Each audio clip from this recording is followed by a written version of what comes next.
When you're a pitcher, you're in control of the game. You set the tone for your team and everything. You're on the mound. It's all on you. That's what I love about pitching. Being told by a doctor that I need to think about moving on with life. I couldn't believe that like this is actually like a thought of mine that like it's over. Like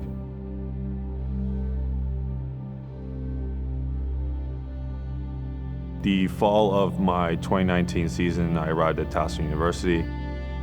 Probably one of the best falls I've ever had in baseball. Just like stuff, command, velocity. I basically was dealing. I was dialed up.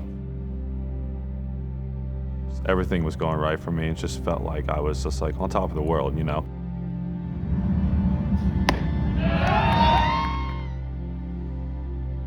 January of 2020, we had live ABs coming back first week at Towson.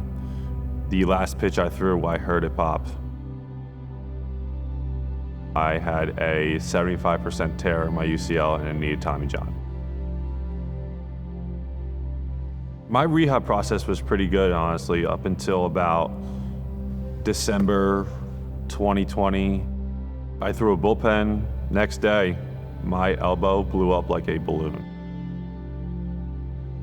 Went to the doctor. Turns out that I actually had a bone spur in my elbow.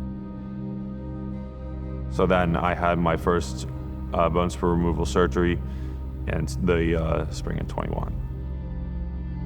September, October, I started to really start to ramp up. Felt fine, and next day, you know, I couldn't straighten my elbow. Go to see the doctor. I told him about what's been going on and everything. He basically tells me that I should think about possibly moving on from baseball at this point. I was just miserable the entire day of practice, and then when practice was over, I got back in my car, man. I teared up and started crying hysterically. It's one of the worst feelings ever, just crying alone in your car, thinking that there's no help and that it's over.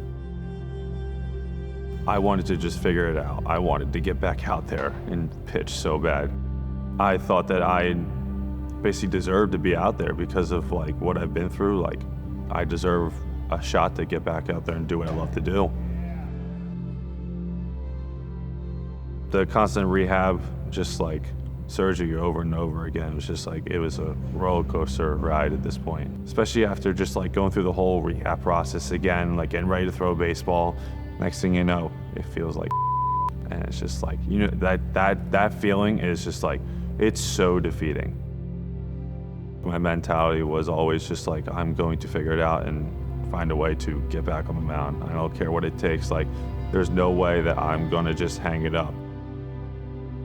So that's where me and my dad discussed is what do you think about signing up for Tread and see if they can help you get back to the velocity you used to have. Preseason going into my spring of 23, that's where I was throwing 86, 87, which is okay, but I threw that in high school. But early May, end of May, I started to throw a couple 90s consistently, maybe one or two 91s. Just wow, that's amazing. I didn't think I'd be able to do that again. I was super proud that I was able to pitch in the spring of 2023. It was a very special day, considering the last time I faced a hitter was January of 2020. Ended up winning the Comeback Player of the Year award for Towson Athletics in that May as well. I know that I've given everything I've got to this game, and just I feel I accomplished what was most likely impossible. That maybe it's time to hang up to just coming here and signing a professional contract. Those are two ends of the spectrum, just it's unheard of, you know? I know that I've given everything I've got to this game. I was told that maybe I won't be able to throw a baseball, pitch in the game again, and that's not the case. I had other plans for myself.